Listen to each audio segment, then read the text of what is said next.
오늘 우리가 함께 나눌 말씀은 요한복음 2장 13절부터 17절까지 내용입니다. 세 번역으로 준비를 했습니다. 함께 봉독합니다. 시작. 유대의 명절인 유월절이 가까워 오자 예수님께서는 예루살렘으로 올라가셨습니다. 예수님께서는 성전 뜰 안에 소와 양과 비둘기를 팔고 있는 사람들과 또 상에 앉아서 돈을 바꿔주는 사람들을 보셨습니다.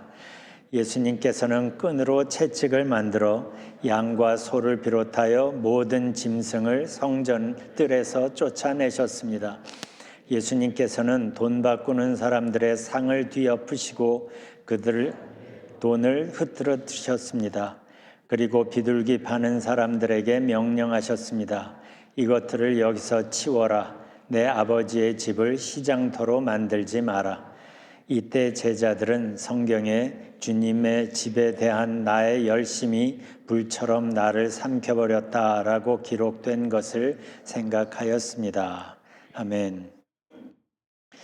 우리가 얼마 전에 누가복음 4장에서 예수님이 회당에 들어가셔서 이사야의 한 부분을 읽으시는 장면을 나눈 적이 있죠. 그때 이 말씀을 나눴어요. 누가복음 4장 18절 주님의 영이 내게 내리셨다. 주님께서 내게 기름을 부으셔서 가난한 사람에게 기쁜 소식을 전하게 하셨다. 주님께서 나를 보내셔서 포로된 사람들에게 해방을 선포하고 눈먼 사람들에게 눈뜸을 선포하고 억눌린 사람들을 풀어주고 주님의 은혜의 해를 선포하게 하셨다. 그리고 나서 21절에서 예수님이 이렇게 말씀하십니다. 이 성경 말씀이 너희가 듣는 가운데서 오늘 이루어졌다. 그때는 주로 19절 말씀을 얘기했었어요. 19절을 다시 보여주시겠어요?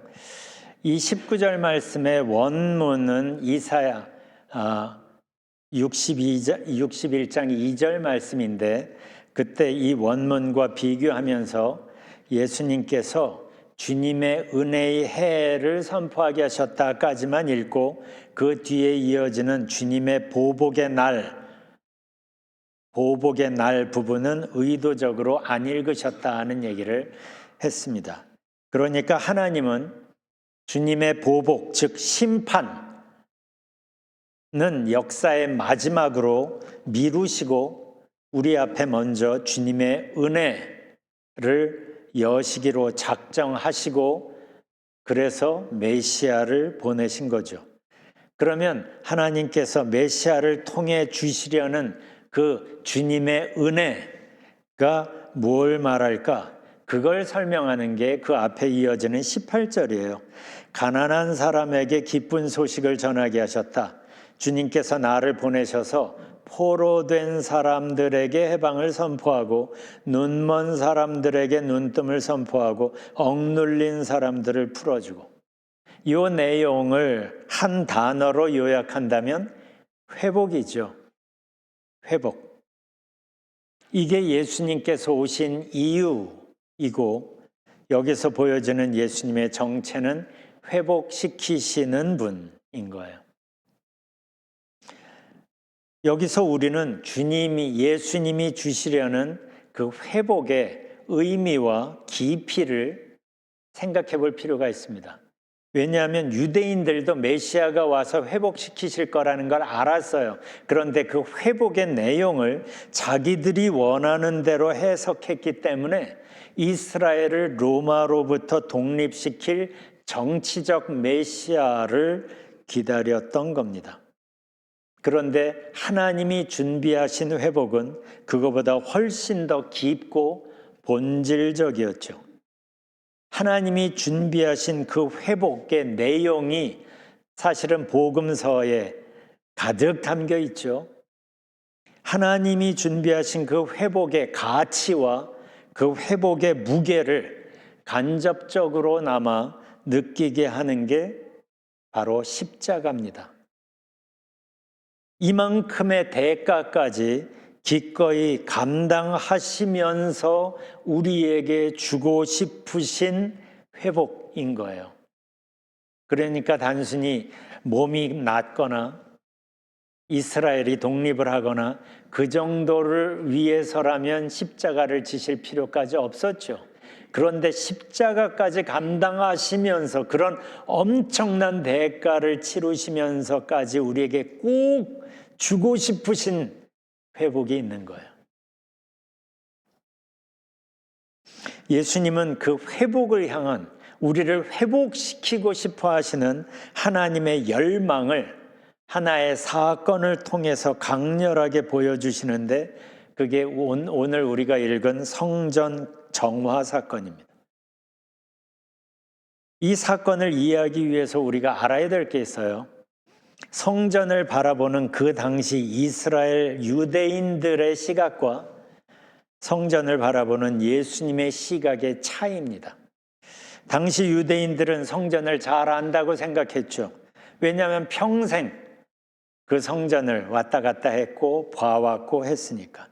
그런데 문제는 그들이 보고 아는 성전은 본래 성전의 모습에서 많이 변형된, 뒤틀려진, 달라진 모습이었다는 거예요.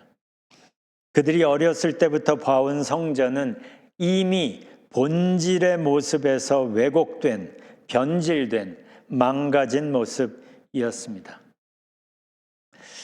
어느 목장 주인이 먼 길을 떠날 일이 생겼어요. 그래서 하인에게 말발굽을 하나 주면서 내가 돌아올 때까지 이것과 똑같은 말발굽 100개를 만들어라 했어요. 주인은 갔어요. 하인은 열심히 말발굽을 만들었습니다. 시간이 흐르고 주인이 돌아왔고 만든 말발굽을 가져오라고 했어요. 하인이 갖고 왔어요. 100개를 쫙. 주인 말에 붙여봤어요. 그런데 이상하게 맞지를 않는 거예요. 이상하게 생각한 주인은 하인에게 어떻게 만들었는지 자세하게 말해보라고 합니다. 그러니까 하인은 내 주인님이 주신 말굽을 보고 두 번째 걸 만들고, 두 번째 걸 보고 세 번째 걸 만들고, 세 번째 걸 보고 네 번째 걸 만들고, 이런 식으로 100개를 만들었어요. 그랬어요. 뭐가 문제였을까요? 원본을 보고 두 번째 걸 만들고, 원본을 보고 세 번째 걸 만들고, 원본을 보고 네 번째 걸 만들고 했어야 했는데, 이 사람은 두 번째 걸 보고 세 번째를, 세 번째 걸 보고 네 번째를 이렇게 만들었던 거예요. 그러니까 만드는 과정에서 미세하게 다를 수 있겠죠? 그런데 그게 계속 이어지다 보니까 나중엔 아주 다른 말발굽이 되어버린 겁니다. 상상해 보세요. 80번째에 만들어진 말발굽이라면 원본과 꽤 많이 달라졌을 겁니다. 지금 말발굽 얘기하는 건 아니죠. 성전이 그렇다는 거예요. 이렇게 성전도 세월이 지나면서 조금씩 변질되어졌고, 그 변질되어 버린 달라진 성전의 모습을 어렸을 때 보고 자랐으니 뭐가 변질되었는지, 뭐가 문제인지도 모르고 그냥 거기에 익숙해지게 되는 겁니다. 이게 전통보다 성경이 우선되어야 하는 이유입니다. 전통도 중요하죠. 우리의 선조들이 그 시대에 가장 좋은 것을 결정한 거니까 그것도 귀해요. 그러나 그거보다 더 중요한 건 원본, 원래 성전의 모습을 보여주고 있는 성경입니다. 우리는 오직 성경을 통해서 하나님께서 기뻐하시는 원래 성전의 모습을 알 수가 있는 거예요.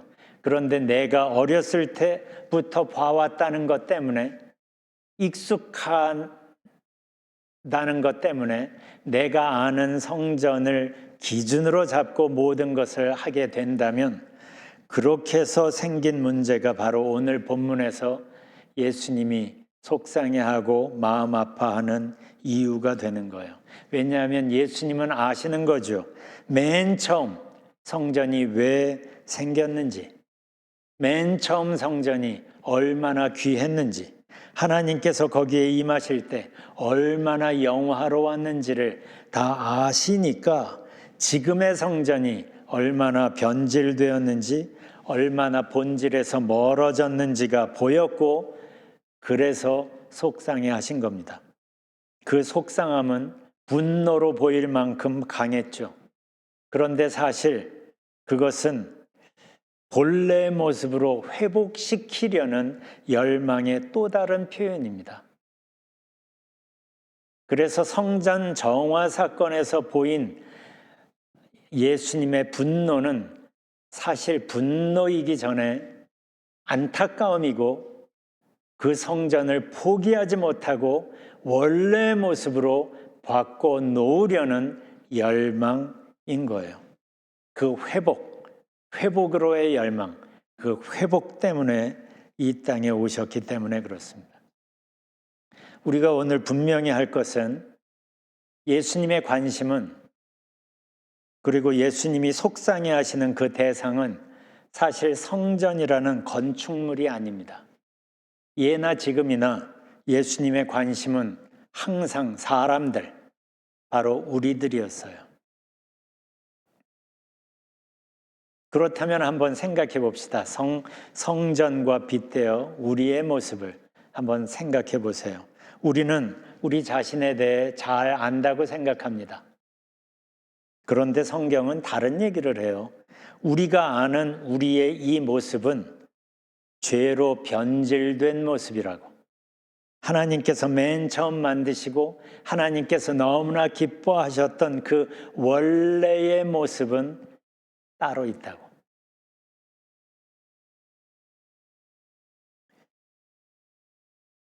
그런데 성전의 원래 모습을 아시는 그 예수님은 우리의 원래 모습 또한 알고 계신 거예요.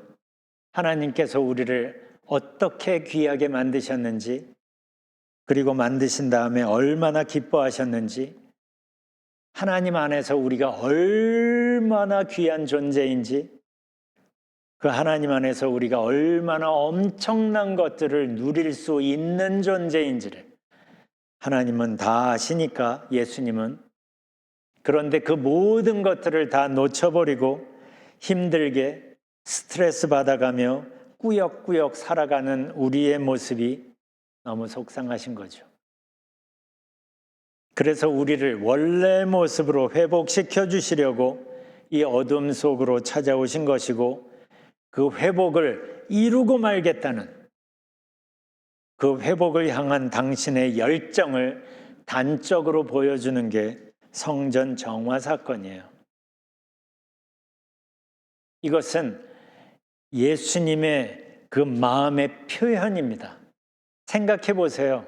예수님이 이랬다고 그 다음부터 성전이 깨끗해졌을까요? 아니죠. 그 다음날 또 와서 똑같이 했을 거예요. 그러니까 이 하나의 사건으로 성전은 깨끗해지지 않았습니다. 그런데 왜 그걸 아시면서도 예수님이 이런 엄청난 일을 벌이셨을까요? 당신의 마음을 표현하신 거예요. 망가진 성전을 포기하지 못하겠다는, 그 성전으로 포기된 우리 하나하나의 현재의 모습을 버리지 못하겠다는 예수님의 마음의 표현인 겁니다. 사실 성전 뜰에서 소를 팔고 양을 팔고 비둘기를 팔고 또 성전세를 내기 위해서 돈을 바꿔주고 하는 것들은 처음에는 성전에 오는 사람들을 도와주려는 의도에서 시작된 겁니다. 생각해 보세요. 사람들이 멀리서 가까이에서 또 때로는 외국에서부터 몰려들잖아요. 그런데 재물을 가져오는 게 쉽지가 않아요. 데려오다가 혹시 작은 상처라도 나면 재물로 적합하지 않기 때문이죠. 그래서 그들이 성전에 와서 재물을 준비할 수 있도록 돕기 위해서 사실은 시작된 겁니다. 그리고 유대인들은 1년에 한 번씩 성전세라는 걸 냈어요. 반 세겔. 세겔이 그 당시에 화폐죠. 반 세겔을 냈는데, 그런데 이제 구약 때는 그랬는데 신약에 와서 그들이 쓰는 화폐가 로마 동전이었잖아요.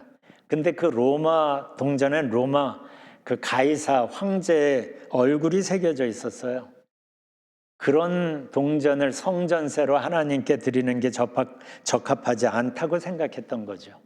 그래서 옛 히브리 세겔과 가장 비슷했던 그 시대의 그 지역의 무역을 주름잡았던 두로라는 도시국가가 있는데, 그 두로의 동전으로 환산을 해서 성전세를 받았어요.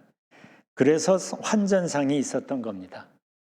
그러니 이러니 저러니 간에 처음부터 막 악의로 그런 것들이 생긴 것은 아니에요. 그런데 문제는 시간이 지나면서 재물을 사고 환전을 하고 하는 그 과정에서 막대한 돈이 오고 가다 보니까 제사장들과 장사치들이 결탁을 하기 시작을 한 거죠.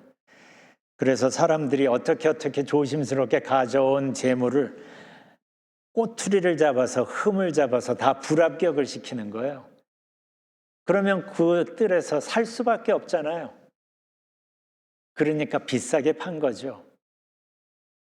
그걸 보시고 예수님이 강도와 다름없다고, 강도의 소굴이라고 분노하신 거죠. 그러면 성전은 본래 어떤 것입니까? 역대하 7장 15절 16절을 보면 하나님께서 이렇게 말씀하세요. 이제 이곳에서 하는 기도에 내가 눈을 들고 귀를 기울이리니 이는 내가 이미 이 성전을 택하고 거룩하게 하여 내 이름을 여기에 영원히 있게 하였음이라. 내 눈과 내 마음이 항상 여기에 있으리라 하셨어요. 이게 성전의 존재의 의미입니다. 성전이 어떤 곳이에요? 하나님의 마음과 하나님의 눈이 있는 곳. 그래서 우리가 드리는 감사와 찬송과 기도를 하나님께서 받으시는 곳이에요. 이게 성전의 존재의 의미거든요. 그런데요, 이 사실을 알게 되면 섬뜩해지는 게 있어요. 이걸 제사장들이 모를 리가 없죠?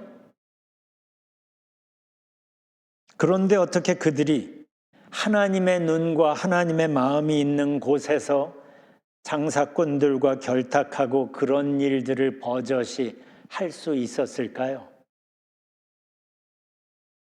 여기서 우리는 예수님이 분노하신 더욱 근본적인 이유를 보게 됩니다. 그들은 하나님의 백성이라고 하면서 삶으로는 하나님을 무시했던 거죠. 때가 되면 예식에 따라 거룩하게 멋지게 제사도 드리고 찬양도 했지만 정작 그들의 삶 속에선, 그들의 말 속에선, 그들의 결정들 속에선 하나님이 없었던 거예요. 지금 그들이 썩었다고 손가락질만 할 만한 형편이 사실 아니죠? 우리는 어떨까? 우리도 하나님을 믿고 있는데 우리의 말과 우리의 행동들은 하나님에 대해 무엇을 말하고 있을까? 하나님을 제대로 인정하며 나는 말하고 행동하고 결정하고 있는가? 이걸 적나라하게 보여주는 게 민수기 13장에 나오는 12정탐꾼 이야기입니다. 이스라엘 백성이 광야를 걷다가 가나안 땅 근처까지 왔죠. 그래서 거기에서 각 지파에 한 사람씩, 그래서 12명 대표를 보내서 정탐꾼으로 보냅니다. 그들이 가나안에 들어가 40일을 보고 와서 보고를 하죠. 그런데 그 내용이 아주 절망적이었죠. 여호수아와 갈렙을 제외한 10명의 정탐꾼들이 입을 모아 말합니다. 들어가면 죽습니다. 그들은 높은 성벽을 가지고 있고 첨단 무기를 갖추고 있습니다. 역사적으로 보면 이스라엘은 여전히 청동기 문화에 있었고 가나안 땅은 초기 철기 문화에 접어들었다고 하더라고요. 그러니까 그들이 보기에는 첨단 무기 맞습니다. 게다가 거인족입니다. 그러면서 이런 말을 합니다. 그들 앞에서 우리는 메뚜기 같습니다. 그러니 들어가면 죽습니다. 이 보고를 듣고 이스라엘 백성들의 반응, 절망의 울음을 터뜨립니다. 그걸 보시고 하나님이 하신 말씀이 민수기 14장 11절이에요. 여호와께서 모세에게 이르시되 이 백성이 어느 때까지 나를 멸시하겠느냐? 내가 그들 중에 많은 이적을 행하였으나 어느 때까지 나를 믿지 않겠느냐? 우리는 어떤지 살펴봐야 합니다. 우리는 예배 때 교회 와서 말하는 거 꽤 멋있게 잘합니다. 그렇지만 우리의 삶은 어떠한가? 우리의 행동은 어떠한가? 우리의 결정 속에 그 결정들은 과연 하나님에 대해 무엇을 보여주고 있는지 우리는 진지하게 살펴봐야 합니다. 왜냐하면 우리 자녀들이 우리의 삶을 보고 있고 우리 이웃들이 우리의 삶을 보면서 하나님이 어떠한 분이신지 알아가게 될 테니까. 그들은 하나님을 아직 잘 모릅니다. 그러나 우리를 통해 하나님을 볼 텐데, 그래서 바울은 우리가 그리스도의 편지다 그러죠. 얼마나 하나님을 잘 제대로 보여주고 있습니까? 서로 사랑하라는 이 계명은 교회 밖에 있는 사람들도 다 압니다. 교회가 그걸 강조한다는 걸. 그런데 우리가 서로 사랑하라는 계명을 받고 예수님을 따른다는 우리가 누군가를 사랑하지 못하고 누군가의 허물을 지적하고 있는 우리들의 모습이 그들에게 어떻게 보일까요? 그들이 우리의 모습을 보고 하나님에 대해 무엇을 배우게 될까요? 형제를 미워하는 자마다 살인하는 자다라는 아주 극단적으로 분명하게 예수님이 말씀하셨죠. 형제를 미워하는 자는 살인하는 자다. 이 말씀을 우리는 모르지 않지만 뒤에서 아무렇지도 않게 뒷담화하는 우리의 모습은 하나님을 무시하는 것 아닌가? 하나님께 기도하면서도 여전히 불안해하고 걱정하는 우리의 모습 또한 하나님을 무시하는 것 아닌가? 우리가 살면서 하는 행동들이 우리 하나님이 어떠한 분인지, 그분을 믿는다는 게 과연 무엇인지를 아주 크게 외치고 있다는 걸 우리는 알아야 합니다. 그걸 우리 자녀들이 보고 있고, 그걸 우리 친구들이, 이웃들이, 직장 동료들이 보고 있죠. 말로 복음을 전하는 게 아주 귀한 일인 건 맞지만, 그러나 내 말에 무게가 실리기 위해서는 내 삶이 하나님을 어떻게 드러내고 있는지 진지하게 살펴봐야 합니다. 그렇잖아요. 신뢰가 가는 사람이 하는 말에 신뢰 있게 받는 거잖아요. 말의 내용도 중요하지만 그 말을 전하는 사람 또한 아주 중요하잖아요. 사실 이런 부분에서 부끄럽지 않은 사람들이 있을까 싶습니다. 저를 포함해서. 우리는 여전히 실수하고 여전히 허물이 많기 때문에 이런 말씀을 나누다 보면 자신이 없습니다. 그래서 우리는 오늘 본문에서 예수님이 안타까워하시는 그 변질된 성전의 모습과 우리는 참 많이 닮아 있습니다. 그래서 성전의 모습이 우리와 이렇게 오버랩이 되는 거예요. 그런데 중요한 건 이겁니다. 아까도 말씀드린 것처럼 예수님은 본래의 모습을 잃어버린, 변질되어 버린 그 성전을 포기하지 않으셨다는 것. 그걸 보여주는 게 성전 정화 사건입니다. 그래서 그렇게 변질된 우리를 찌찌찌하며 손가락질 하려면 은혜의 시대가 없이 심판으로 갔을 겁니다. 그렇지만 심판을 역사 뒤로 미루고 은혜의 시대를 여신 것은 그런 우리의 모습을 포기하지 못하신 거죠. 그게 탕자의 이야기에서 탕자가 돌아왔을 때 아버지가 먼저 보고 뛰어나가 덥석 안으신 겁니다. 우리를 포기하지 못하시는, 그리고 우리를 원래의 모습으로 회복시켜 주고 싶어 하시는, 그래서 어둠 속으로 찾아오신 거죠. 그리고 십자가에서 피 흘리시면서 우리의 회복을 위해 필요한 모든 비용을 먼저 지불하신 거예요. 그래서 우리는 그분을 리딤 하신 분, 우리의 죄값을 이미 지불하신 분, 그분이 예수님이에요. 그걸 대속이라고 하죠. 이게 우리에게 중요한 거예요.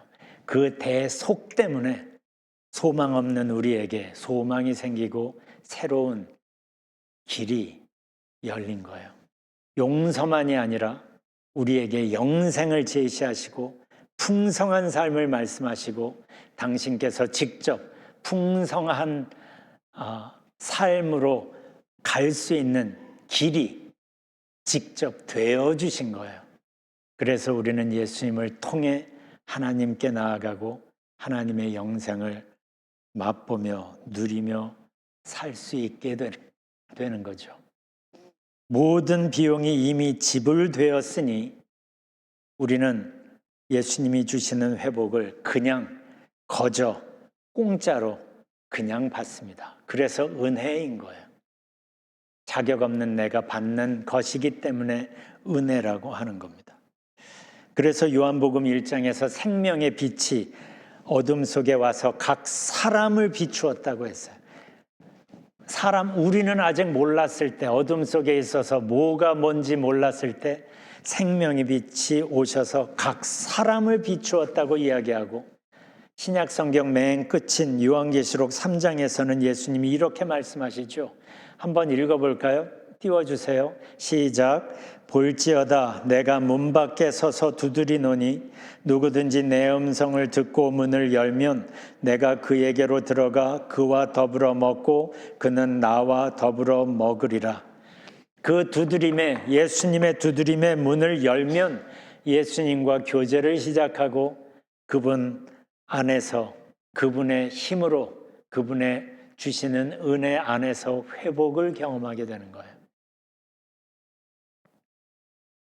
그래서 성경은 구약이나 신약이나 간에 성경을 보면 하나님께서 당신의 마음을 계속 진솔하게, 아주 리얼하게 계속 보여주십니다.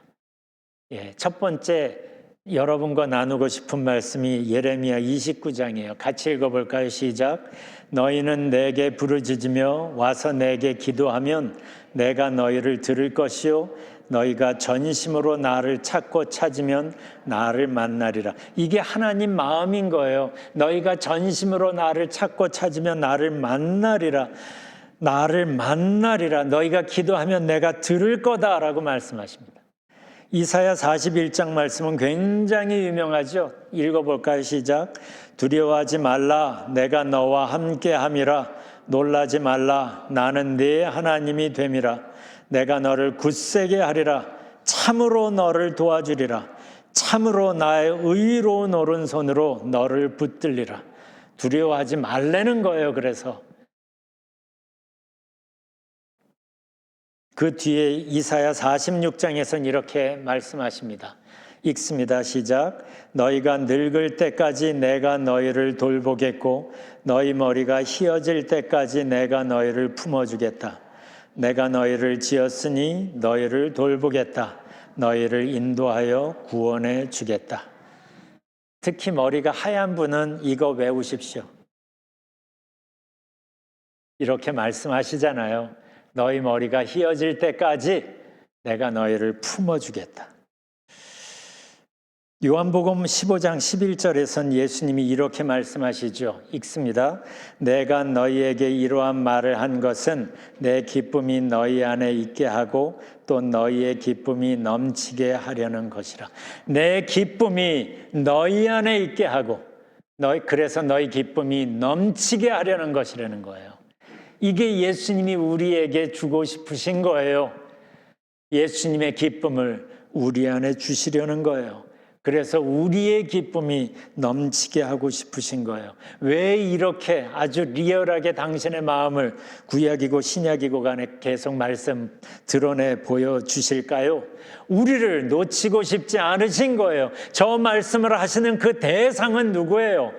여전히 자격 없는, 여전히 죄인인, 여전히 예수님을 제대로 믿지 못하는 사람들이었어요. 그러나 그들의 현재 모습으로 그들을 판단하지 않고 그들을 바라보는 하나님의 마음으로 이렇게 우리에게 표현하시는 거예요. 우리를 놓치고 싶지 않기 때문에 어떻게 해서라도 우리를 회복시켜서 당신의 기쁨 안에 살게 하고 싶으셔서 이게 하나님의 마음입니다. 그래서 이분이 이 어둠 속으로 우리에게 찾아오셔서 임마누엘을 선포하시고 그래서 오늘 일하는 삶을, 오늘 일하는 길을 우리와 함께 걷기를 원하세요. 이게 성경이 보여주는 하나님의 마음입니다. 이제는 이 하나님의 마음에 내가 어떻게 반응하는가가 중요해요. 어떻게 하시겠어요? 이 시간에 바로 이 예수님 안에서 잠시 시간을 가져보기를 원합니다. 예수님이 우리 한 사람 한 사람에게 말씀하십니다. 내가 내 기쁨을 너희 안에 있게 하고 또 너희 기쁨을 넘치게 하려는 것이라. 두려워하지 말라. 내가 너와 함께 함이라. 놀라지 말라. 나는 네 하나님이 됨이라. 내가 너를 굳세게 하리라.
한번 상상해 보세요.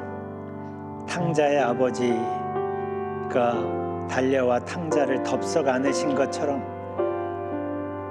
우리 하나님이, 우리 하늘 아버지께서 지금 우리에게 오셔서 우리를 덥석 안으시는 그걸 한번 상상해 보세요. 사실이기 때문입니다.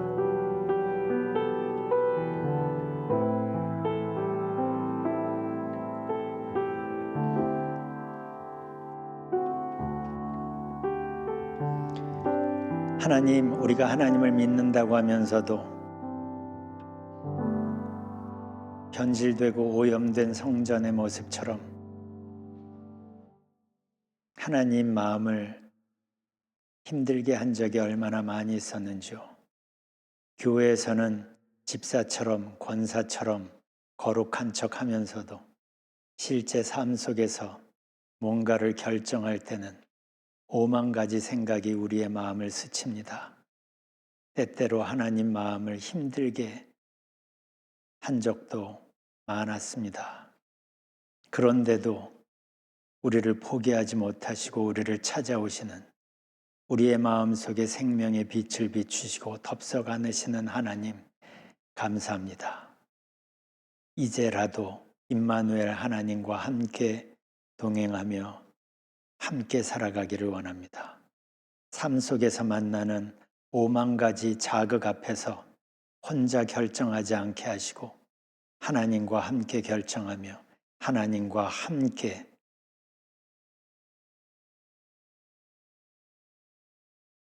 일상을 한 발 한 발 걸어가게 하옵소서. 그래서 우리를 통하여 우리 자녀들이 하나님의 사랑을 느꼈으면 좋겠습니다.